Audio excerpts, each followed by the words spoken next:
भक्तों राम राम, राधे श्याम। तो गोपा अष्टमी है 9 तारीख की, और गोपा अष्टमी जो आ रही है वो आ रही है 8 तारीख की रात को 11 बजे आ रही है, और 9 तारीख की रात को 10 बजे तक रहेगी। तो गोधूली वेला में आप पूजन कर सकते हैं। सुबह भी होती है और शाम को भी होती है। तो जब दोनों समय मिलते हैं तो गोधूली वेला होती है, और सुबह सूर्य उदय होने से पहले भी जो 2 टाइम मिलते हैं रात और सुबह के, तो वो भी अच्छी वेला होती है, जिसे अमृत वेला, सुबह की अमृत वेला और शाम की गोधूली वेला बोलते हैं। आज की वीडियो रहने वाली है कि गोपा अष्टमी पर हम सरल विधि से पूजा कैसे करें।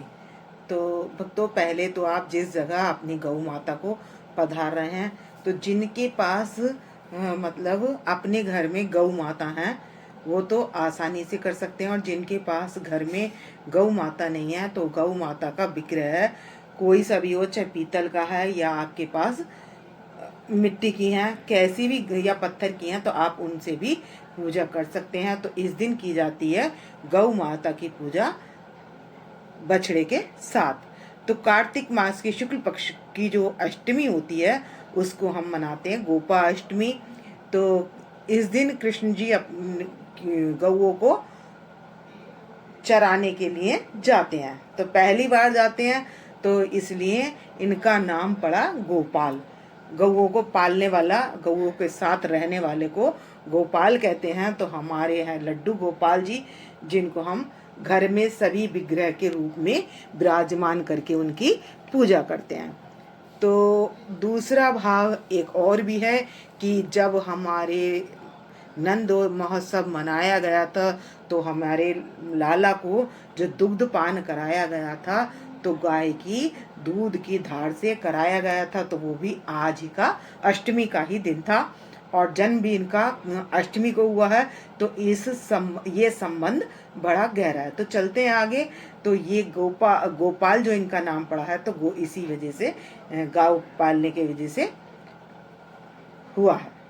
भक्तों, हम सबसे पहले आपको करा देंगे गौ के दर्शन। जैसे हमारे भक्त कोई 4th फ्लोर पर रहते हैं और जिनसे आना जाना भी मुश्किल होता है, 4th फ्लोर से उतरते नहीं सकते, तो वो गाय की पूजा कैसे करें। तो भक्तों, मैं आपको गौशाला गई थी, तो उसमें मैं आपको गौ के दर्शन करा देती हूँ। तो आप घर बैठे इस तरीके से वीडियो के माध्यम से एक तो दर्शन कर सकते हैं, और दूसरा आपको दर्शन का लाभ भी प्राप्त हो जाएगा। तो गौ माता के दर्शन के बाद क्या कर लेंगे, अब हम कर लेंगे गौ की घर में पूजा। तो हम ये गौ माता है, इनको खिला देंगे।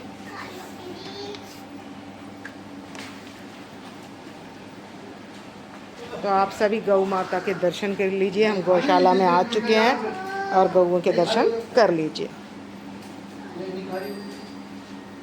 तो जो भी आपके घर में ऐसे गौ माता हैं बछड़े के साथ, तो आप उनको विराजमान कर लें और इनको स्नान करा लें। तो इनको कराना है, कच्चे दूध से स्नान कराना है और सभी को स्नान करा देना है। तो इसमें देखिए गणेश जी भी हैं और ये बछड़ा भी है और ये कामधेनु गाय है। तो यहाँ पर ये आप देख सकते हैं, इनके दर्शन कर सकते हैं। तो ये सभी देवी देवताओं के दर्शन हैं। तो हमारी गौ माता की पूजा, इसमें सभी देवी देवताओं के दर्शन होते हैं, जिसको हम कामधेनु गाय कहते हैं। तो कामधेनु गाय सब कुछ देती है। तो ये शास्त्रों में, भागवत में इसका वर्णन आता है कि कामधेनु गाय जो रेणुका के पति थे और परशुराम के पिता, तो उनके पास वो गाय थी। तो उसका किस्सा काफ़ी बड़ा हो जाएगा। तो वहाँ पे मतलब कहने का अर्थ है कि गाय हमारी जो माता है वो सब कुछ देती है। तो अब हम सबसे पहले तो सरल विधि में स्नान करा लेंगे, जल से और दूध से स्नान कराकर हम इनको पोंछ लेंगे और इस तरीके से पधार लेंगे आसन पर। तो मैंने चावल का आसन देकर इनको पधार लिया है, और इनको पधारने के बाद क्या करेंगे, हम इनको सबसे पहले वस्त्र पहनाएंगे।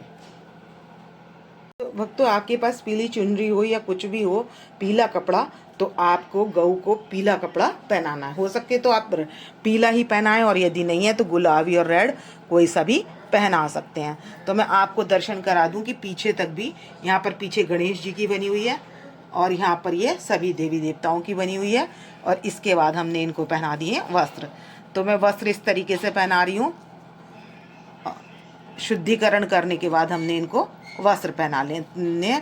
तो हम घर में सरल विधि से, जब हमारे पास गौ माता है तो हम भोग भी आसानी से लगा लेंगे और इनको ये देखिए इस तरीके से दर्शन भी कर सकेंगे। अब तो मैंने शुद्धिकरण कर लिया है और अब मैंने एक घी का दीपक जला दिया है यहाँ पर।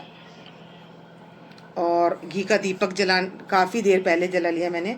और ये घी का दीपक जलाना है तो गौशाला में आप चाहें तो तिल के तेल का भी दीपक जला सकते हैं। आप गौशाला में जाएं तो आपको वहाँ पर भी दीपक जलाना है। और मैंने इनके चरणों में ये माला चारों तरफ पहना दी है, क्योंकि चरणों तक हमारे देवता विराजमान होते हैं। और इसके बाद हमने वहाँ जाएंगे तो, और घर पे करेंगे तो, हम इनका पूजन करेंगे तो लगा लेंगे इनके तिलक। वैसे तो इनके तिलक लगा हुआ ही है, लेकिन मैंने साफ कर दिया और ये लगा दिया है तिलक। तो उसके बाद हम इनको पहना देंगे माला। तो उसके बाद हम अपनी गौ माता को माला पहना देंगे। तो आप जितने भी साइज़ की आपकी माला हो तो आप उस साइज़ की माला पहना सकते हैं। तो आप गऊ के साथ बछड़े को भी अगर पहनाना चाहें तो इस तरीके से जोड़ लें उसको, जो जिससे कि हम आराम से यहाँ पर पहनाई जा सके। तो हम अपने इस तरीके से गौ माता के साथ बछड़े को भी इस तरीके से हम माला पहना देंगे।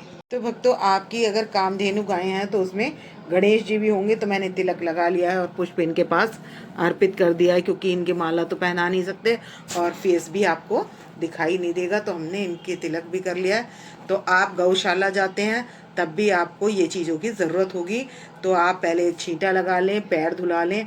हमने स्नान करा लिया और पैर भी धुला लिए अपने गौ माता के। और उसके बाद हम श्रृंगार कर रहे हैं। तो हमने ये श्रृंगार कर लिया है। तो आपको फूलों की माला विशेष रूप से पहनानी है। और इसके बाद ये जो पूछ होती है, ये लक्ष्मी माता होती हैं।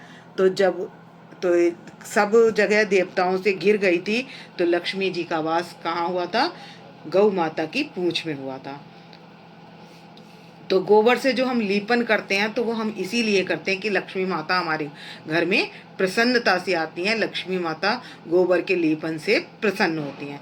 तो पहले ज़माने में तो गोबर लीपा जाता था, तो आज के टाइम में तो नहीं होता, लेकिन वहाँ हो सके तो आप वहाँ पर गोबर से लीप कर ही अपनी गौ माता को पधारें। सबके पास पुष्प रख दें। और तो भक्तों, आप दीप दिखा दें, दीप दिखा दें। यदि आपको कोई आरती आती है तो आप आरती भी कर सकते हैं। जो करेंगे तो मुझको तो यही याद है, आपको जो भी याद हो कर सकते हैं। अधर धर मुरली बजैया की आरती कृष्ण कन्हैया की। अधर धर मुरली बजैया की आरती कृष्ण कन्हैया की। आरती कृष्ण कन्हैया की। श्याम तुम ग्वालों के प्यारे श्याम, भक्तों के रख आले के बन बन गाए चरैया की। आरती कृष्ण कन्हैया की। अधरे धरे मुरली जैया की। आरती कृष्ण कन्हैया की। तो भक्तों, आप इन वीडियो में जब भी दर्शन करना चाहें गोपाष्टमी वाले दिन, तो आप क्या करें, वीडियो खोल लें और उसमें असली गाय के भी दर्शन कर लीजिए और ये जो कामधेनु गाय है इसके भी दर्शन कर लीजिए। ये देखिए कामधेनु गाय है और सभी देवी देवता इसमें विराजमान है। तो यहाँ ब्रह्मा विष्णु महेश सभी विराजमान है। तो आप इन सब के दर्शन कर लीजिए। इसीलिए मैंने ये थोड़ी बड़ी कर दी है। ये देखिए,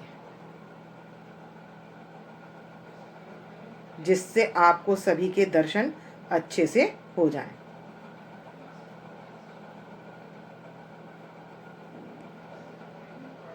आप नहीं भी जा पाते हैं तो दर्शन कर लीजिए। तो ये मैंने चारों तरफ अपने गोपाल के पास गाय विराजमान कर दी हैं, और ये मैंने ये वाली गाय भी विराजमान कर दी हैं।